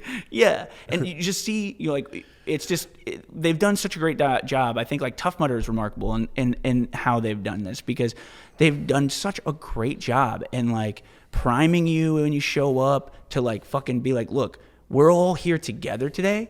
So like if you see somebody struggling, you don't know who the fuck they are, give them a hand. And that's what you see along the course. You see everybody's trying to help everybody. At every single obstacle, like the one that like you have to spin over that thing over the water, Yeah. and then also the vert ramp that you kind of have to jump and hold on to. Right. And get up. Like And everyone's there with the hands. everyone's there with the It's hands. Like I amazing. have no idea who that person is. They lifted me up. I'm gonna turn around. I'm gonna lift the person up behind me. Isn't that a fucking metaphor for how you should live your life? That's what I mean. It's fucking perfect. And they started off with like that guy. I was once shamed by that fucking guy, though. I'll say that. So when, not to say anything. Look, this isn't negative, dude. I was the asshole here, I guess.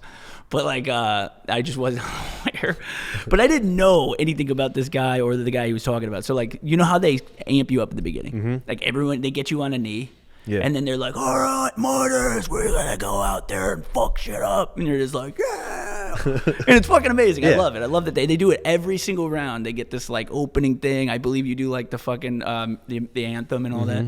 But, you know, before they get that speech. And then they get a little bit serious. And they're like, look, like this is the serious stuff now. And then we send you out. Like, for example, the thing that's really funny is when they say, if you have any heart issues, don't do the electric obstacles that shock you. And I laughed to myself because I'm like, bad day to find out you have fucking heart issues, you know? Like, I ain't got no heart issues. And like, today's the day you found out because you like shocked yourself in water and you went into fucking AFib and like, anyways, like not to scare anybody. I think that has more to do if you have like a pacemaker and stuff. Right, I know. I'm just Yeah. joking. I always just joke, but I always tell everybody, look, that's like 2 obstacles in the whole thing. Just go around them. Yeah. Those are kind of crazy, actually. Those shock Oh, ones. those are interesting. Yeah. Are kind of insane. Like the electric eel, you're in water Yeah. and there's fucking exposed wire. Yeah.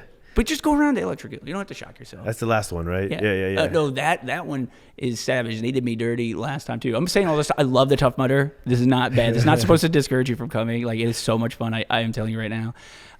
But that on the last obstacle, there's like these wires that hang. They're just like hanging down like the things at a car wash. And Like and it's like right in the event area, everyone surrounds it, so they're all watching because they know you're gonna get fucked up. So everyone's watching, and there's a DJ, and they're just like, "All right, you fucking pussies, get running!" And they're like, "Oh," and you're like, "Wait." And everyone's watching you, and like you get fucking like shocked in the face, and you just like fall down, and everyone's like, "Ah!" And it sucks ass. But like this is what they did last year. So it's just for everybody who's going to the Tough Mudder, like pay attention to this.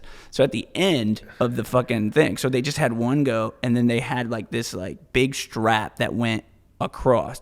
So like you go through the wires, you're getting fucking shocked by the things, you know, you're trying to make it through.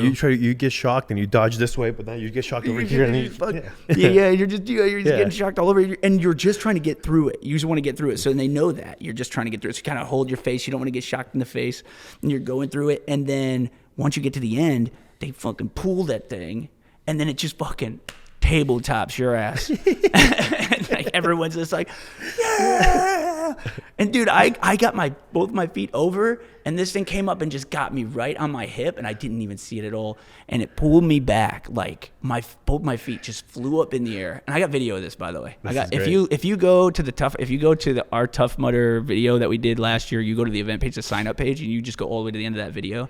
You will see me get my ass fucking handed to me. They did me dirty. So I came through.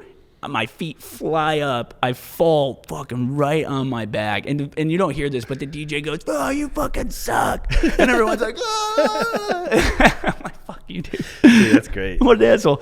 But it's just funny. It is funny. That is that is the worst part of the race, though. I don't want to discourage anybody from going. It is like well worth it. If you've never done it before, like you should definitely go, because it's very attainable. Even the 15K is attainable to anybody. You don't have to be a runner. Yeah, that's what I love about it. It's fun. Also, the challenges are things that, are definitely gonna be. It's like a big kid playground. It really is. So like there's some things that you're gonna might be a little scared and nervous to do, like jumping off those tall ledges into the 40 feet of water or something. Like that's a little bit of a scary jump. Also, they make you go into that ice container and then go completely underwater and come up on the other side too. I mean, that's another great one. But like, man, like it's uncomfortable at times, but like what isn't? Like, just it's okay to push for that discomfort a little bit, because at the end of the day, maybe if you, again, this is backwards, maybe like zoom in to that particular moment, it absolutely fucking sucks. It got shocked, it hurt, but then you zoom out to the entire day and you're like, that was fucking cool. Yeah, and really the thing that I also find is like, you want it to kind of suck a little bit. Like you kind of want it to suck a little bit when you're doing it, and the reason is because afterwards, like you have you like trauma bonded with the people. You feel accomplished. Yeah, you feel accomplished, and then like, dude, the beer tastes so good. The first beer tastes so good. It's the best beer. Dude, the best beer you have is the beer right after a shit event. Well, they also say that shared trauma is one of the things that creates some of the tightest bonds. So yeah, this is not necessarily traumatic, but it's difficult.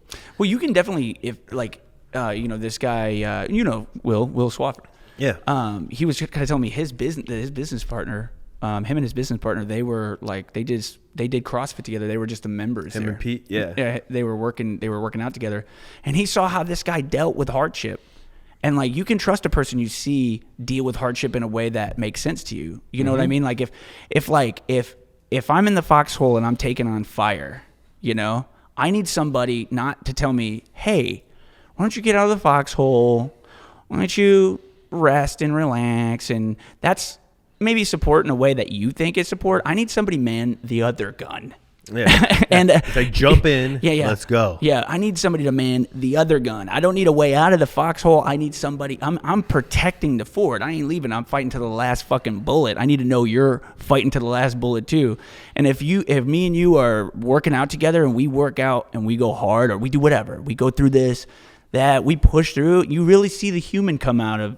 When you see hardship come, and you see how somebody deals with like the hardship, and you help them through it, they help you through it, and you both get after it. You can really you see the person. You see the person when there's hardship. Anybody can do good. Anybody can like fake a relationship with people and all this stuff, and if you're not dealing with shit. So I do feel like the trauma bonding is just my way of like really knowing, like, look, when push came to shove, when fucking time came, you fucking right there with me. You stood back up. Like you looked bad and you got back. I don't even know how you stood back up and did it. Holy shit. And they're just like, I don't even know either, man. I was doing it for you, man. I wanted to make sure you made it through. And it's like, wow. And I feel like, that's why a lot of the time, barbell sports and CrossFit and training and running, even all of that, a lot of ex-military people dive really deep into all of this stuff as well, because it brings people together. It's community. It's people being in the foxhole with you a lot of the time. You see that a lot, especially with the CrossFit gyms. I mean, Will, veteran, Lindsay, also the mother of my baby, she is also a veteran. She also works with them over there, and there's the sense of community that brings. It's just very reminiscent of pretty much military stuff, and so it is that helping each other, being together, and like suffering through things together. That's that's very valuable. That's human connection. Yeah, man. And then so for like the Tough Mudder, like you get done with that, you know, even if you didn't know anybody that you were with, like afterwards, like you just want to have a conversation about it. And so, and talk about all the things that you just did. And so that's what's really cool about this year is this year we did this collaboration where like there's going to be a handful of people that don't know each other in the group. Usually everyone knows each other. So this is the first year everyone won't know each other because my members, your members. And like they'll be able to kind of meet some new people, have a new perspective, a different lifestyle, like look at a different type of lifestyle, like the fit and faded lifestyle. And then you guys can take a look at our thing. And what brings you together is the trauma you went through together. And we are better together. That's literally on the back of the shirt. It's the theme of the year for Big Fitness. We are better together. And like that's what I think is really amazing about the Tough Mudder just in general, is that's literally the idea. Like they don't want you to go out there and try to win the race. They want you to go out there and help everybody else make it through as well. And then when you go to the tent, we're going to have this private tent. We do the private tent. Private tent's going to be dope. You grab that beer, you fucking grab that food, you sit down and you enjoy yourself, listen to some music, watch other people get fucking just, you know, done dirty too on that fucking electric. Do you usually do like, I mean, I know you've done, this is the third year you say you've done the VIP team? Or the sixth year you've done the VIP team? For the Tough Mudder. This is the third year. Okay. This is the third year we've done it. Do you typically have the DJ and it's all right there, yeah. Everything okay, cool. Yeah, usually I can't promise anything because the setup is always a little bit different every year. Okay. But I think I think the way that it's been run now, doing it twice, is that like we were in two different locations. You know, from the first time to second time, and both times they put the tent right at the finish line. Okay. And the finish line is right at the event area, and the event area has a stage with the DJ. So it's basically like you have this private space that's like in the center of everything, around all the stuff, all the vendors. Okay. And you have all this, like, you have private bathrooms, you're not waiting. You have private areas, so you have your stuff, and you can all kind of hang out, and like everything else is just kind of just congested, people sitting down and whatever. It's really cool. In my mind, it's just a cool way to experience the Tough Mudder because like you don't have to worry about your bags being anywhere. Like, it's all right there. You don't have to worry about parking. You get this VIP access. You get free food. You don't have to worry about trying to go pay for food or whatever. You know, you get like, we're going to have bags there.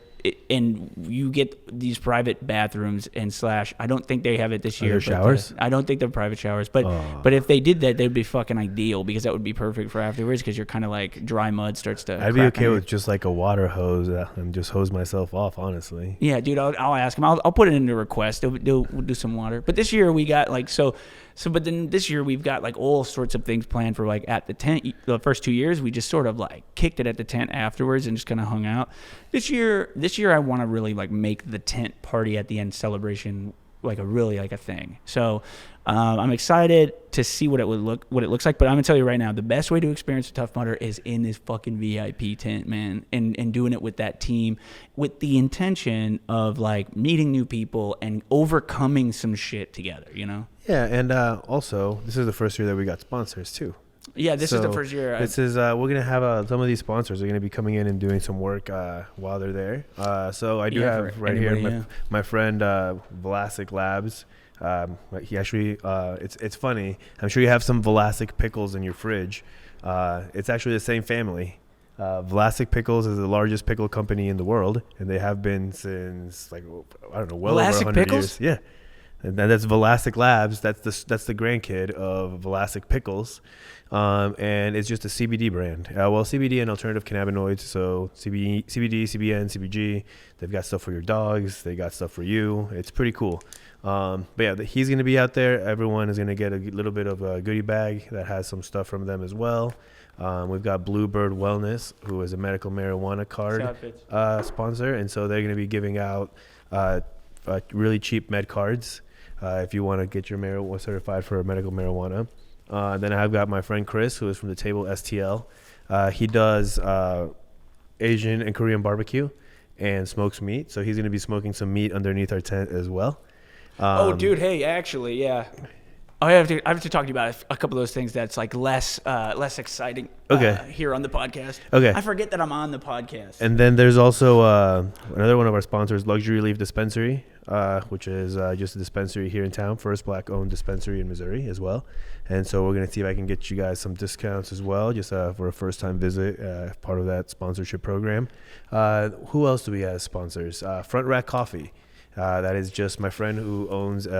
Who works, used to own a CrossFit gym, used to own a rig business for different CrossFit competitions, also an apparel brand called Freak Athlete, and finally Front Rack Coffee. So he's going to be coming up and having coffee for us as well, and having some different things for us.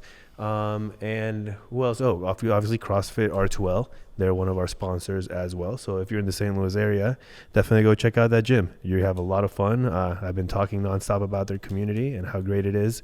And you'll get to meet some of the people that we've talked about on this podcast and who have actually had their own podcast themselves. Yeah, 100%. And look, folks, like, dude, this fucking hat's dope. This hat fits perfectly, by the way. I'm not even kidding with that. If you want it, you can have it. I'm gonna take the fuck out of this. I'm gonna be wearing, like, by the way, Velasic Labs, dude. Killed it with the merch, and I'm gonna wear this for a while on the podcast because it's dope. Until because white doesn't. I'm like I ruin everything white. Like I can't like take care of things. I don't know. They just everything gets. I'm just my wife calls me a ruggum tuggum. She says I just like ruin everything. So I'm just things don't last long with me. But in any case, like this is dope. This fits fucking perfectly. I'll wear this on the podcast for a while. Because you need to have like, dude, white on black or white on white or something. I don't know. I'm not big on like the fashion, but yeah, man, this has been really interesting. The putting together this, doing a collab. I have not done a collab on pretty much anything. I don't think like this. / like I also like have never like tried to find sponsors, or like try to ask if anybody wants to be a part of the gig or a part of the thing. I've always just kind of like gone alone. So it's good. This is all kind of a part of, again, just trying to be better together. Just trying to see like, look, we ultimately need to be collaborative. We ultimately need to be creative. We ultimately need to work together. We will all be way more successful if we're not all out to get each other, cut each other's fucking throats, man. I mean, yeah, it's a community, right? We want to be able to kind of bring community together of like-minded people, of go-getters, people who like to push themselves, and that goes same thing with the sponsors. Not just with the people who we want to participate in the Tough Mudder, but with the sponsors themselves. These are all businesses that are doing their own thing. That honestly, there's very little crossover, and even if there is crossover, what is wrong with that? Like, absolutely open up your perspective, open up your doors, try new things, and like there's room for all of us to win. You might not necessarily like to do CrossFit, but you might need some personal training. You might have some other goals in bodybuilding or strength, and you can come to Big Fitness. You might smoke weed, you might not. Cool. Like, let's be honest, you all fucking smoke weed. You get the hell out of here with that shit. And, so like, and not only that, but we also get a little bit of an opportunity to put these other businesses, give them a little bit of a spotlight. So these are all things that we like, we use in our daily lives, we see benefits of, and we also want to support our friends by giving them a little bit of exposure. So, I mean, this goes both ways. Having a sponsor is not only just benefits us because it definitely helps us with putting the event together, but it definitely brings a lot to them because it's going to show everyone it's like that they support this type of thing. They're also a different part of our community, and they do something else that you might be interested in. Hell yeah, man. 100%. I got one thing on this before I ask you the last question because I just realized it's fucking 2:02 right now. So we did a good one. And dude, always appreciate you on the show, brother. Of course. Good shit, dude. And obviously we'll have you again on the show later. And everybody who's coming to the fucking Tough Mudder, we'll see Antar. Antar will be there for sure. We'll be running that shit. I'll be doing the 15K. We'll be doing the 15K, knocking out the full. You got to do full distance, man. Yeah, I might as well. I figured you got to. Plus, it has more obstacles. That's really what I'm there for. I want to have fun on the obstacles. I'm like a big kid in a playground. Yeah, dude, 100%. That's like literally why I have these monkey bars behind me because I'm like, dude, there's no chance that I would open a studio of any kind without like some monkey bars because I love monkeying around. But my thing with this, before I ask you this last question, because this is the last question I ask on the podcast, before we finish this out, is the thing is, man, is like, I don't know. Right now, the world is in a crazy place. Like the world at large, like the world in front of you is also in a crazy place. Like the world at large is influencing the zoomed in micro. Like where you have a conversation with somebody, and I have what's called these things have just started coming up where I call it a conversational landmine, where like you're talking to someone you love, but you just say one of the words that's in their whatever group that just like turns them into like it's like they just go fucking they blind. It's just their eyes just go totally black like a demon, and they just go, what are you talking about? Like just like for example, like you're talking to somebody, you're just like, hey, how are things going at Trump? Like, dude, totally emotionally disabled. Like you were totally disarmed. Like if you had any ability to be intellectually smart, some people just like fucking go when you say like Biden, or you say like Trump, or you say like trans, or if you say like gay or straight, or if you say anything, like you can't say anything anymore. People just like, there's words that they've like used to have us hate each other. And the thing is like, it's very clear that that's the case on both sides of the aisle if you're like somebody who gets political, but that's not what I'm talking about here. What I'm talking about is it's not like gay versus straight, white versus black, Chinese versus American. It's not fucking whatever. I don't know if I already said this, boys versus girls. You hear some of that. Like people get fucking, there are people just like, fuck women, dude. They don't get it. They don't get the man. And it's like, what are you talking about, dude? What the fuck are you literally talking about? But like there are people that that like that's what happens. Like it gets them all fucked up. But the thing is that it's none of these VS like this. It's fucking always been this. It will always continue to be this. I don't care what age you are, what sex, gender, what race. I don't give a fuck. What you are doesn't fucking matter to me, dude. What is if there's a VS anywhere, if there's a versus anywhere, it's fucking poor versus rich. It's fucking ruling class versus the proletariat, or is it bourgeoisie? Would be the bourgeoisie and the proletariat. Yeah, it's the proletariat and the bourgeoisie. It's been that way since the fucking beginning. Like these fuckers are in cahoots.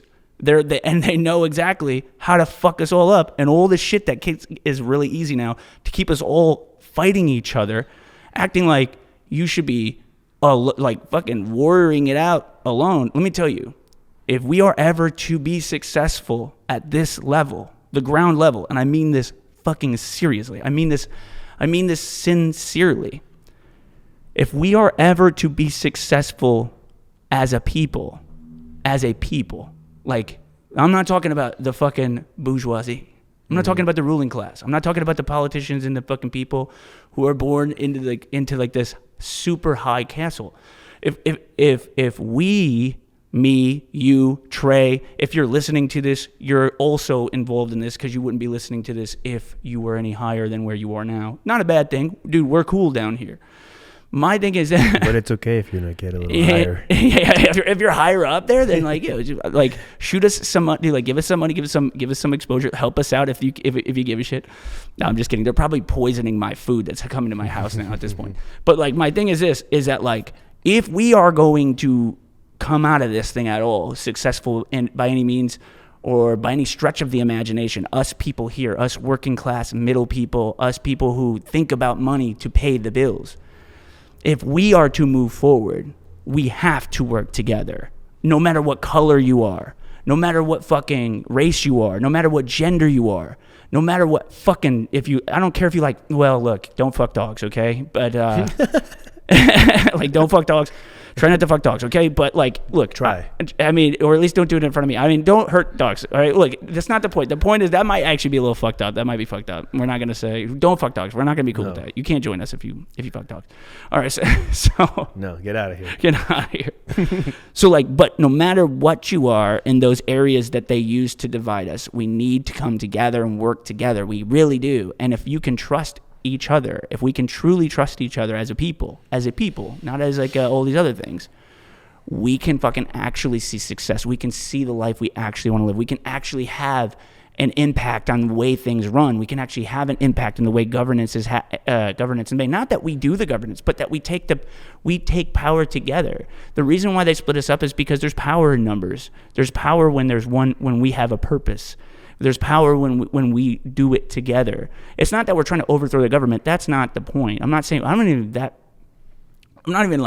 like anti-government or anti-establishment. That's not what I'm talking about at all. We need those things, and I'm grateful for them. I'm also grateful for the I'm also grateful for all of the politicians that we have and the bureaucrats. I mean, they're fucked and they do a lot of shit things. But look, like, I don't know. I'm not gonna be the one doing that. Yeah, so I'm glad that they're doing it because I'm not gonna do it. Yeah, if that's what you want to do, like, sure, that sounds shit. I just don't want rocks getting thrown at me, you know, like, so as long as you don't do that. But what I'm saying though, and sure, throw rocks, whatever. But what I'm saying though is that together is better, and us doing this collaboration and trying to help other people get their thing out. Look, if you have the ability to help another person who has a business in the same field, help them.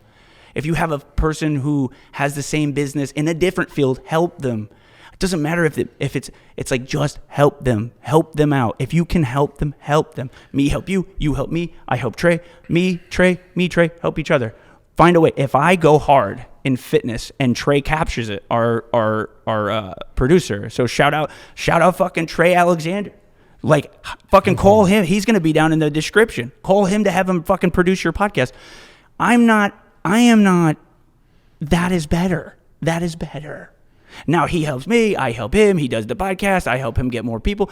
You do weed, like the weed and the fitness. I do not the weed, but the fitness and the personal training, one-on-one stuff in person.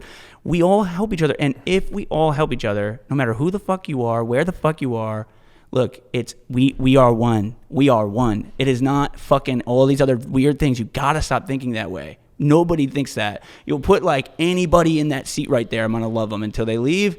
And as long as you're not fucking a dog in that seat, all is good.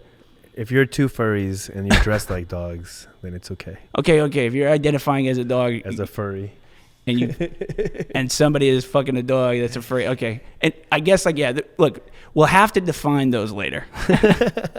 Let's just say, like, because I was gonna say 4 legs, but maybe if you're a furry, you run around on 4 legs. Yeah, I think it's just 2. You just have a costume. It's like a mascot, almost like a mascot costume. Yeah. Not that I have any. I don't know anything about this. Oh man, I have dude. I have devolved this conversation into. No, but at the end of the day, to finish it out, it is just better together. You know, we all rise together a lot easier. You know, think about it. We're all boats on a dock. The tide rises, so do we. Like everyone, let's just work together to make sure that we all lift each other up. I mean, it's just like we said with the Tough Mudder. Turn around, grab the next person's hand, and pull them up, because you know soon enough you're gonna need some help too, and someone's gonna be there for you with their hand outstretched, waiting for you to hold on to it. Yeah, and do goodwill. Like, start doing this, man. Give help without, like, there being something that person is valuable to you for. Because when you give, you don't have any expectation of receiving. And not only that, I promise, the more you give, the more that will come back to you. Easily. It's like, I know it seems so counterintuitive, but just give freely to so many, to whatever you can. Help, give it all out, whatever you can do. It'll make a big difference. Like, that will come back to you. And not only that, if it doesn't come back to you, whatever, like, you feel better about yourself because you did something good. Yeah, 100%. And dude, we'll finish this podcast off with this last question, my man. And I ask this to everybody because I always like to see where your head's at and what you would say. So, if you had the opportunity right now in this very moment to have the attention of every human being on the planet, every single one, all 8 billion of these motherfuckers. Okay, that's a lot of pressure. What would your message be? And you don't have any time to prepare because this is the only chance you get. And go! 60 seconds. Honestly, I would just say to stop being complacent, and to connect just with yourself. Really just figure out what it is that you like, who it is that you want to be, and start chasing it. Like, the moment that you become complacent, you become mediocre. Complacency creates mediocrity. So just don't be complacent. Have high expectation of yourself. Push. You're strong and you're capable. Antar Schaefer, man, thank you so much for being on the fucking podcast. That was Antar Schaefer with Fit and Faded. We will be doing the collaboration event April 27th. If you won't hear this before, because there's not a chance we're going to get this out, but you missed it. If you're listening to this and you didn't sign up, you missed it. And I'm sorry, but that is just what it is. Unless for some reason I can get like something out. Look, maybe you missed it. We're going to see. We're going to talk about it after this. But thank you for listening to this far. If you did, you should have signed up if you didn't, if you made it this far. And in any case, thank you so much for coming. Thank you for having me. Thank you for coming, man. And guys, always remember, think big, live better, and we'll see you on the next one. Peace. Peace.